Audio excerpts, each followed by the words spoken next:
Selamat datang di program pelajaran Hayat Alkitab yang dipersembahkan oleh Yayasan Perpustakaan Injil. Program ini berdasarkan pada ministry Witness Lee yang mencapai puncak ministrinya dengan menerbitkan pelajaran Hayat Alkitab selama 21 tahun. Pelajaran Hayat Alkitab ini berfokus pada kenikmatan akan Kristus sebagai hayat ilahi, seperti yang diwahyukan di dalam Alkitab. Kami berharap melalui program ini, Anda bisa menikmati Alkitab lebih dalam lagi dan menikmati Tuhan Yesus kita yang terkasih dan mustika. Anda juga dapat menghubungi kami melalui website kami pelajaranhayat.com. Sekarang, mari bergabung dengan program hari ini. Keselamatan adalah kata yang jauh lebih besar daripada yang kita kira. Keselamatan menyelesaikan tidak hanya masalah manusia akibat dosa, tapi juga masalah Allah mengenai pemenuhan atribut ilahinya, yaitu kebenaran, kekudusan, dan kemuliaan. Selamat datang sekali lagi di Pelajaran Hayat Roma, sebuah program yang disediakan oleh Yayasan Perpustakaan Injil bersama Saudara Petrus. Saudara Petrus, selamat datang kembali di Pelajaran Hayat Roma. Terima kasih. Senang berada dalam program Pelajaran Hayat Roma. Memang benar, dalam Pelajaran Hayat Roma hari ini, Saudara Petrus, kita akan melihat gambaran tentang 3 poin penting dari paruh pertama kitab Roma, dan itu adalah pembenaran, pengudusan, dan pemuliaan. Keselamatan Allah mencakup ketiga hal ini. Tetapi, Saudara Petrus, banyak orang yang hanya terfokus pada pembenaran dan kemudian pada keterangkatan, di mana kita akan dimuliakan bersama Dia. Menurut Anda, mengapa perkara pengudusan telah diabaikan atau banyak disalahpahami dalam sejarah gereja? Nah, banyak orang Kristen beranggapan bahwa seluruh perjanjian baru ditulis hanya untuk menyelamatkan orang dari rasa bersalah karena dosa dan mendapatkan berkat dan kebahagiaan yang kekal. Memang, pengudusan dalam keselamatan penuh Allah itu sudah diabaikan dan disalahpahami. Saya kira alasan bahwa perkara pengudusan sudah diabaikan adalah karena kebanyakan pengkhotbah dan pengajar Alkitab hanya memperhatikan 2 hal. Yang pertama, kebutuhan manusia untuk diampuni atas dosa-dosanya melalui dibasuh di dalam darah Kristus yang menyucikan. Dan yang kedua, pengharapan bahwa jika Tuhan datang, mereka akan diangkat dan dimuliakan. Pandangan semacam ini terlalu mementingkan kebutuhan dan keinginan manusia dan agak egois. Mereka jarang menekankan perkara perlunya penghidupan yang kudus, yaitu dikuduskan. Pemberitaan Injil yang demikian itu belum cukup lengkap, sehingga orang hanya dituntun untuk percaya. Tapi jika mereka telah menerima Kristus sebagai juru selamat, mereka tidak perlu melakukan apa-apa lagi selain menunggu kedatangan Kristus kembali dan diangkat. Mereka hidup dalam keyakinan bahwa mereka telah diselamatkan dari penghukuman, sehingga mereka sudah merasa puas. Saya yakin inilah sebabnya perkara pengudusan telah diabaikan. Dan Anda juga bertanya, mengapa menurut saya perkara pengudusan ini telah disalahpahami? Nah, memang ada beberapa orang mencoba menekankan aspek pengudusan, namun mereka menerapkannya secara luaran tentang bagaimana seorang Kristen harus berpakaian, seberapa panjang rambut seorang perempuan seharusnya, dan semua hal-hal luaran lainnya. Namun, pengudusan dalam Alkitab sangat berhubungan dengan sesuatu yang jauh lebih dalam dan lebih subjektif daripada praktek-praktek luaran yang seperti itu. Saudara Witness Lee berbicara tentang 3 tahap keselamatan kita. Saya percaya kita akan melihat dengan sangat jelas bagaimana setiap tahap keselamatan itu berhubungan dengan atribut-atribut Allah, yaitu kebenaran, kekudusan, dan kemuliaan. Saudara Petrus, terima kasih atas persekutuannya. Mari bergabung bersama Saudara Witness Lee untuk pelajaran Hayat Roma hari ini. After condemnation, you have Paulus adalah seorang penulis ulung dan pemikirannya sangat dalam. Dalam surat Roma, pertama-tama Paulus membahas penghukuman, kemudian membahas pembenaran, pengudusan, dan pemuliaan. Ketika Allah menanggulangi kita, Ia selalu memperhatikan ketiga aspek dari atribut ilahinya, yaitu kebenaran, kekudusan, dan kemuliaannya. Allah itu benar, kudus, dan mulia. Kebenaran berkaitan dengan tindakan, jalan, dan aktivitasnya. Setiap perkara yang dilakukan Allah itu benar. Kekudusan adalah sifat Allah. Kekudusan bukan perihal perbuatan, melainkan suatu sifat. Sifat dan hakiki meja adalah kayu. Hakiki buku adalah kertas. Demikianlah sifat Allah adalah kudus. Perbuatan Allah adalah benar, dan sifat Allah adalah kudus. Apakah kemuliaan itu? Kemuliaan ialah terekspresinya diri Allah. Ketika Allah terekspresikan, itulah kemuliaan. Dalam tahap pertama karunia keselamatan Allah, kita menikmati kebenaran Allah. Itulah pembenaran yang di dalamnya kita mendapatkan kebenaran Allah. Dalam tahap kedua, kita berada dalam proses pengudusan, yang di dalamnya Allah menggarapkan sifat ilahinya ke dalam kita. Jika Allah belum melalui proses, Ia tidak tersedia secara praktis untuk merampungkan pekerjaan pengudusan yang subjektif. Sebelum Allah melalui proses, Ia dapat menciptakan dunia, tetapi Ia tidak dapat masuk ke dalam ciptaannya. Meskipun Ia dapat melakukan banyak hal di luar kita, namun Ia tidak dapat masuk ke dalam kita. Setelah Ia mengalami seluruh proses inkarnasi, penyaliban, dan kebangkitan, barulah Ia menjadi roh hayat yang praktis. Ia kini bagaikan udara yang kita hirup. Dengan mudah sekali Ia masuk ke dalam kita. Sebagai roh hayat yang praktis, Allah kini telah masuk ke dalam roh kita dan membuat roh kita menjadi hayat. Karena Kristus, roh pemberi hayat ini, ada di dalam kita, roh kita menjadi hayat karena kebenaran. Demi kelahiran kembali, Tuhan telah membuat roh kita menjadi hayat. Sekarang, sebagai roh hayat yang berada di dalam roh kita, Ia sedang memperluas dirinya dari roh kita ke jiwa kita, yaitu pikiran, emosi, dan tekad kita. Akhirnya, Ia bahkan akan meluas sampai ke tubuh kita yang fana. Dengan demikian, Allah menjenuhi kita dengan dirinya. Penjenuhan ini disebut pengudusan.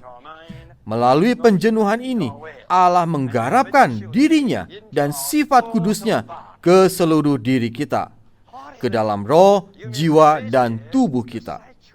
Jadi, seluruh diri kita akan sepenuhnya diresapi, dikuduskan dengan sifat kudusnya. Sekarang, kita sedang mengalami proses pengudusan ini, yakni tahap kedua dari karunia keselamatan Allah. Tahap berikutnya, kita akan diangkat dan dimuliakan. Itulah saat tubuh kita tertebus. Dimuliakan berarti tubuh kita yang hina ini diubah menjadi tubuh yang mulia. Saat itu, dengan mutlak dan sepenuhnya, kita dimasukkan ke dalam diri Allah sebagai kemuliaan kita. Setelah itu, kita akan dimuliakan seluruhnya. Kini, kita bisa memahami mengapa Paulus menulis surat Roma menurut urutan yang demikian. Pertama, pembenaran, lalu pengudusan, dan kemudian pemuliaan. Ketiga perkara tersebut mencakup 3 tahap karunia keselamatan yang sempurna. Bahkan itu sangat sesuai dengan 3 bagian diri kita. Dalam pembenaran, roh kita dihidupkan. Dalam pengudusan, jiwa kita dijadikan hayat. Sedang dalam pemuliaan, tubuh kita akan dipenuhi oleh hayat. Bila proses tersebut sudah genap, kita tidak hanya dibenarkan, dikuduskan, bahkan dimuliakan. Saudara Petrus, Ulasan Saudara Witness Lee tentang 3 hal yang kita bicarakan sebelumnya membuat semua menjadi jelas bahwa ketiganya sangat berkaitan, bukan? Sebenarnya, Saudara Witness Lee menggambarkan ketiga hal itu sebagai tahap-tahap keselamatan kita. Dapatkah Anda menjelaskan tahap-tahap keselamatan ini? 3 tahap keselamatan Allah itu sangat berkaitan dengan 3 atribut Allah yang Anda sebutkan sebelumnya. Ketiga tahap ini juga menunjukkan kepada kita bagaimana setiap bagian dari manusia tripartit atau manusia 3 bagian kita yang terdiri dari roh, jiwa, dan tubuh membutuhkan keselamatan Allah. Allah itu benar, tapi kita tidak benar. Oleh karena itu, kita membutuhkan pembenaran. Menurut Roma pasal 3:24, kita dibenarkan dengan cuma-cuma oleh kasih karunia-Nya melalui penebusan yang ada di dalam Kristus Yesus. Pembenaran ini adalah tindakan Allah, di mana Dia membenarkan manusia sesuai dengan standar kebenarannya. Allah dapat melakukan ini berdasarkan pada fakta bahwa penebusan Kristus telah memenuhi tuntutan Allah atas kita. Ini membuat posisi kita di hadapan Allah menjadi benar. Kita dijadikan benar. Kita percaya, kita dilahirkan kembali, kita diampuni, dan roh kita dihidupkan. Tetapi ini belum semuanya. Kita juga perlu menjadi benar terhadap Allah dalam watak atau sifat kita. Posisi kita dibuat benar oleh kematian Kristus di kayu salib. Tetapi keselamatan adalah lebih dari itu. Hal ini tidak dapat dicapai hanya dengan satu tindakan di kayu salib, tetapi melalui proses di mana kita berbagian dalam sifat kudus Allah secara subjektif. Inilah keselamatan Allah. Kita bukan hanya dibenarkan dalam roh kita, tetapi juga dalam jiwa kita, yaitu dalam pikiran kita, emosi kita, dan tekad kita. Ini adalah proses di mana Allah menjenuhi diri kita dengan sifat-Nya, dan ini disebut pengudusan. Penjenuhan Allah ini menembus pikiran, emosi, dan tekad kita. Inilah pengudusan. Kemudian Anda akan memiliki tahap ketiga, yaitu tubuh kita yang fana. Akan dimuliakan ketika kita diserupakan saat Tuhan datang kembali. Jadi, ketiga tahap ini berkaitan dengan 3 bagian diri kita. Roh kita dijadikan benar oleh kematian Kristus di kayu salib ketika kita menerima keselamatannya. Kemudian, melalui terus berada di dalam Dia, melalui firman dan doa, kita berbagian dalam sifat ilahi. Inilah pengudusan kita. Kemudian kita akan dimuliakan melalui transfigurasi tubuh kita pada saat Dia datang kembali. Saudara Petrus, terima kasih telah menjelaskan istilah-istilah yang kita pakai dalam keselamatan penuh Allah. Ini jauh lebih penting daripada sekedar perubahan posisi kita. Mari kita kembali kepada Saudara Witness Lee untuk mempelajari lebih lanjut tentang pelajaran hayat kitab Roma. Now, please tell me in what stage we are. Dalam 7,5 pasal di depan dari surat Roma, istilah hayat sering dipakai. Hayat ini terutama untuk pengudusan. Demi hayat ini, Kristus meresapi kita, menjenuhi kita, dan menginfuskan sifat kudus Allah ke dalam kita, agar kita dikuduskan dalam sifat kita. Sekarang, mari kita membaca pasal 6 ayat 22. Tetapi sekarang, setelah kamu dimerdekakan dari dosa, dan setelah kamu menjadi hamba Allah, kamu beroleh buah yang membawa kamu kepada pengudusan, dan sebagai kesudahannya ialah hayat yang kekal. Di sini tidak dikatakan kamu beroleh buah yang membawa kamu kepada pembenaran, dan sebagai kesudahannya ialah naik ke surga, melainkan beroleh buah yang membawa kepada pengudusan, dan sebagai kesudahannya ialah hayat yang kekal. Ini ditujukan kepada pengudusan di dalam hayat. Buah atau hasil pengudusan adalah kelimpahan hayat. Perhatikan pasal 8 ayat 10. Tetapi jika Kristus ada di dalam kamu, maka tubuh memang mati karena dosa, tetapi roh adalah kehidupan oleh karena kebenaran. Kita perlu memperhatikan kata-kata memang dan tetapi. Jika Kristus ada di dalam kita, maka tubuh memang mati karena dosa, tetapi roh adalah kehidupan atau hayat oleh karena kebenaran. Tatkala Kristus masuk ke dalam kita, tubuh kita tetap mati karena dosa. Tetapi karena kita telah beroleh kebenaran Allah, maka roh kita adalah hayat. Ayat ini tidak mewakili hayat rohani kita yang lebih lanjut, tetapi merupakan permulaan hayat rohani kita. Ayat ini menunjukkan saat kita dibenarkan dan Kristus masuk ke dalam kita. Pada saat kita dibenarkan, kita beroleh kebenaran Allah dan Kristus pun masuk ke dalam kita. Walaupun tubuh kita tetap mati karena dosa, tetapi roh kita menjadi hayat karena kebenaran Allah. Dalam pasal 8 ayat 11, dalam bahasa aslinya kita nampak sebuah istilah tetapi yang sangat berarti. Tetapi jika roh Dia yang telah membangkitkan Yesus dari antara orang mati tinggal di dalam kamu, maka Ia yang telah membangkitkan Kristus Yesus dari antara orang mati akan menghidupkan juga tubuhmu yang fana itu oleh rohnya yang tinggal di dalam kamu. Begitu Ia masuk ke dalam kita, Ia perlu tinggal dan berumah di dalam kita. Bila kita membiarkannya berbuat demikian, Ia akan mengaruniakan hayat kepada tubuh kita yang fana. Tubuh kita yang dulunya mati akan dihidupkan kembali demi Roh Kudus yang berhuni di dalam kita. Ketika Roma pasal 8 ayat 10 mengatakan bahwa Kristus ada di dalam kita, hal itu ditujukan kepada tahap pertama pengalaman rohani kita. Ketika ayat 11 mengatakan Roh Kudus tinggal di dalam kita, itu merupakan tahap yang lebih lanjut. Pada waktu Kristus masuk ke dalam kita, Ia menghidupkan roh kita dan membuatnya menjadi hayat. Tetapi ketika Kristus tinggal dan berumah di dalam kita, Ia menghidupkan tubuh kita dan meresapinya dengan hayat. Ingatlah bahwa Roma pasal 8 ayat 10 menunjukkan tahap pertama atas masuknya Kristus ke dalam kita. Dan saat itu roh kita adalah hayat, sedang tubuh kita tetap mati.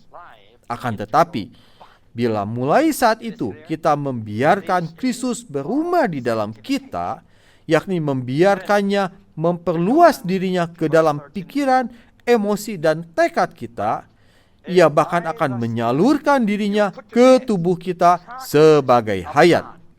Pada saat ini, tubuh kita pun akan dijenuhi oleh hayat, terutama untuk pengudusan.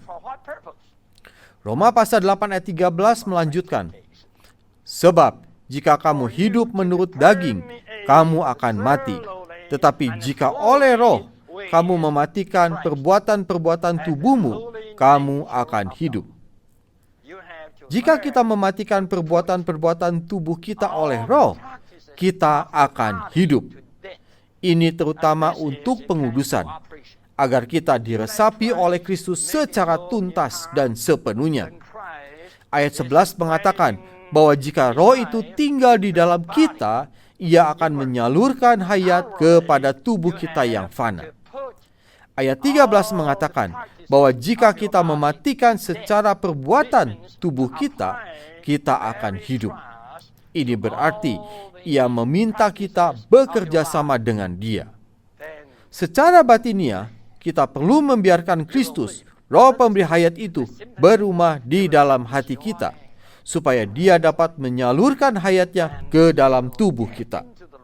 Secara lahiriah, kita perlu mematikan segala perbuatan tubuh supaya kita hidup. Ini adalah penerapan salib Kristus secara real atas segala perbuatan tubuh kita. Jika kita berbuat demikian, kita akan hidup dan menikmati Kristus sebagai hayat. Kita pun akan memasuki kelimpahan Kristus sebagai hayat. Setelah itu, hayat ini akan meresapi diri kita dengan segala hakiki Allah. Ia akan meresapi kita dengan sifat kudus Allah, dan kita pun dikuduskan. Itulah pengudusan di dalam hayat.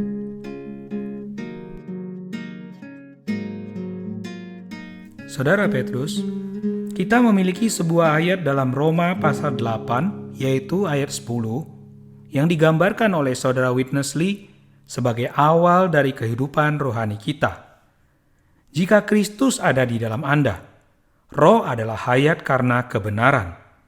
Apa yang dimaksud dengan ungkapan roh adalah hayat, dan bagaimana penerapannya dalam hidup kita? Ini adalah pertanyaan yang sangat penting. Roh dalam Roma pasal 8 ayat 10 mengacu pada roh manusia kita. Ketika Kristus bangkit dari antara orang mati, seperti yang tercatat dalam 1 Korintus pasal 15 ayat 45, Dia yang adalah Adam yang terakhir menjadi roh pemberi hayat. Dan sebagai roh itu, Kristus sekarang dapat masuk ke dalam kaum berimannya, yaitu ke dalam roh mereka. Kami sudah mengatakan bahwa manusia itu tripartit atau memiliki 3 bagian. Dia memiliki roh, dia memiliki jiwa, dan tentu saja dia memiliki tubuh. Keselamatan Allah adalah untuk menggarapkan roh pemberi hayat ini ke dalam roh kita, jiwa kita, dan tubuh kita. Ketika Kristus sebagai roh pemberi hayat ini masuk ke dalam roh kita menjadi hayat. Hayat telah disuntikan ke dalam roh kita melalui menerima Kristus sebagai roh pemberi hayat. Jadi, penerapannya di sini adalah pada saat roh pemberi hayat menggarapkan dirinya sendiri ke dalam kita, pikiran kita menjadi hayat. Ini menyiratkan bahwa pikiran kita akan diperbarui dan kita akan memiliki pikiran Kristus. Lebih lanjut lagi, semakin kita mengalami roh pemberi hayat ini dalam diri kita, dia akan memberikan hayat bahkan ke dalam tubuh fana kita. Jadi dengan mengatakan roh adalah hayat, berarti roh kita menjadi hayat melalui menerima Kristus sebagai roh pemberi hayat ke dalam roh kita. Kemudian dia menembus dan menjenuhi semua bagian jiwa kita, sehingga pikiran kita pun menjadi hayat. Bahkan dia akan memberikan hayat ke dalam tubuh fana kita.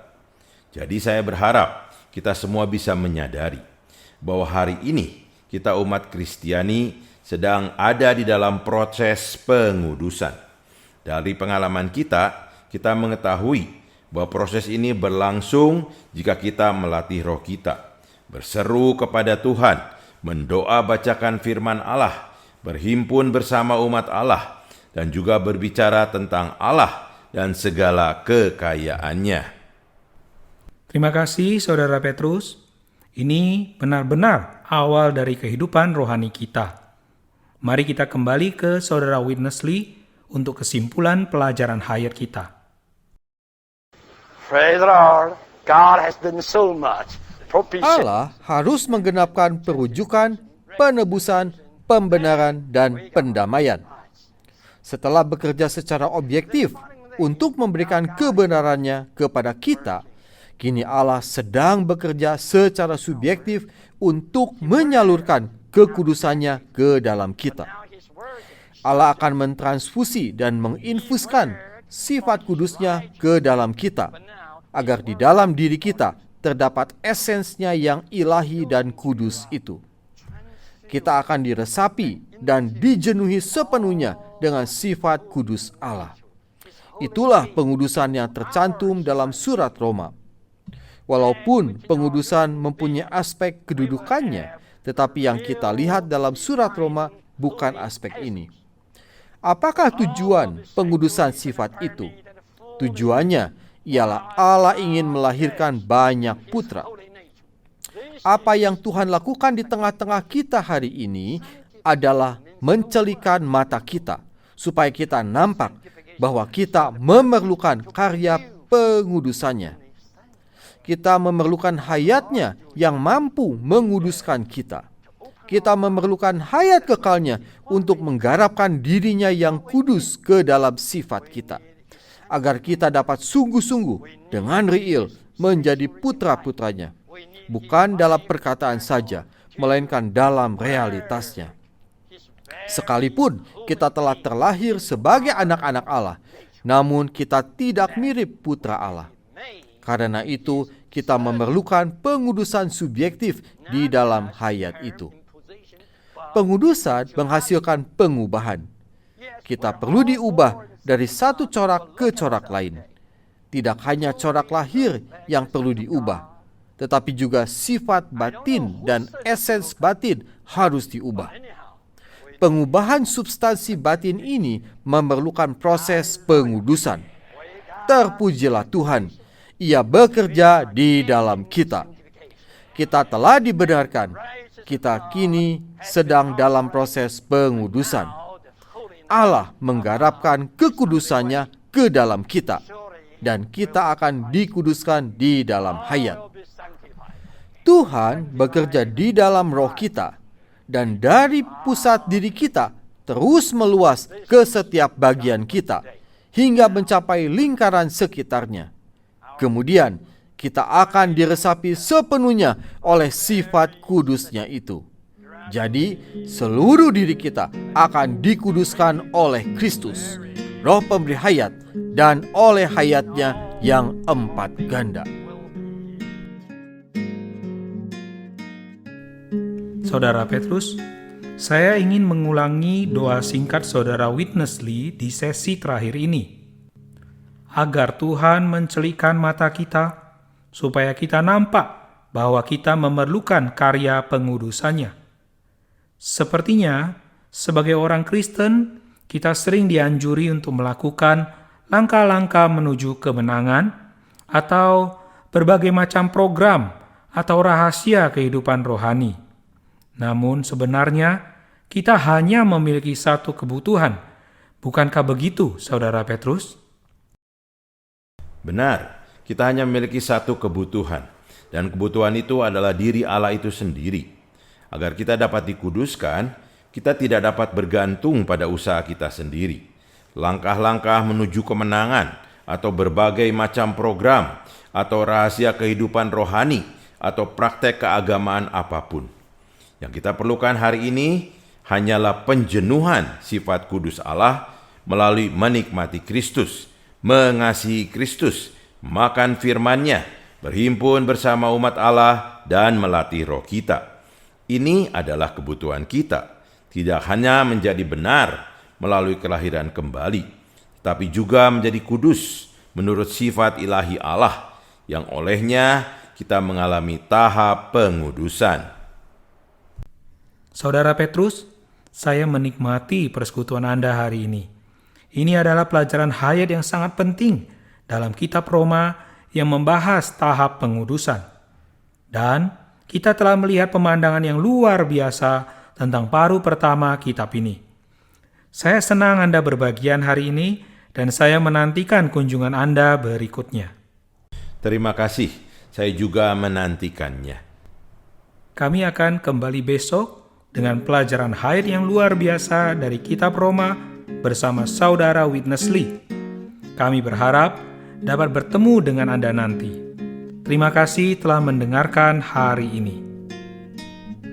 Anda telah mendengarkan pelajaran hayat Alkitab bersama Saudara Witness Lee. Selama 21 tahun, Witness Lee mengadakan pelajaran hayat yang komprehensif, mengungkapkan bagaimana Alkitab menampilkan Kristus yang menjadi hayat bagi manusia. Program audio ini berdasarkan pada berita-berita tersebut. Tetapi untuk mendapatkan kekayaan penuh dari pelajaran hayat, kami berharap Anda dapat mengunjungi situs web kami pelajaranhayat.com. Di sana, Anda dapat mengunduh lebih banyak program audio seperti ini dan semuanya gratis. Sekali lagi, situs webnya adalah pelajaranhayat.com. Terima kasih telah mendengarkan siaran hari ini.